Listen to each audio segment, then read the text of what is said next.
Bella dia mungkin bersukan, mungkin hitam. Hitam. Okay. Aziz rasa dia pakai baju warna biru. Alah, aku nak cakap biru sebab masa dia main pickleball dengan kita kan warna biru. Kau kena tukar lah. Alamak, macam tu hijau lah. Alright. Hijau, biru, hitam dan putih. Jom kita call YB Sex Addict. Let's go. Bella, nanti cakap kat sini je. Okay. Assalamualaikum. Waalaikumsalam. Hai.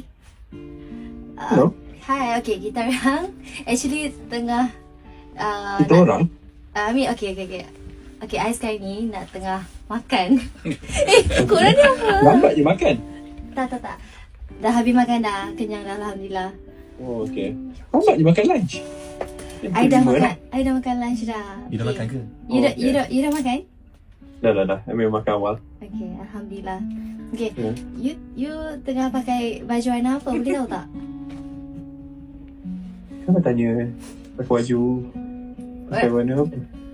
Saja nak tahu baju warna apa. Tak, memang akan pakai antara hitam atau putih. Cuma hari ni pakai hitam. Si? Dah agak dah.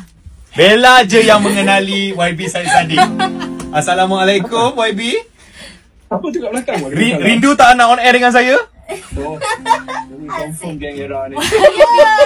YB ni Aziz dengan Syasha kat petang era.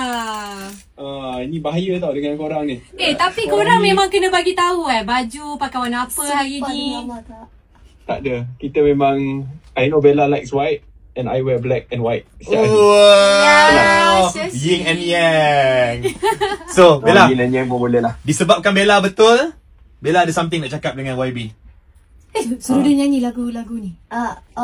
Actually I tengah promote lagu Lebih Daripada Pisah. So you cakap lah sikit pasal lagu I.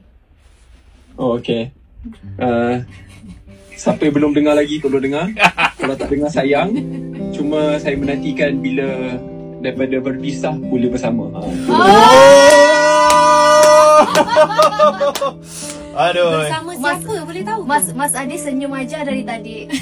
Back song. Sampaikan salam. Back song. Tak. Bang Ade. Siap. Kirim salam. Bang Ade katanya ada lagu kan untuk YB kan? InsyaAllah. Untuk dinyanyi kan? InsyaAllah. Nanti kita bikin. Ya. Yang paling bahagia. Yang paling bahagia. Thank you so much. Thank you. Sorry ganggu. Thank you. Thank you. Take care. Enjoy. Bye YB. Assalamualaikum. Waalaikumsalam.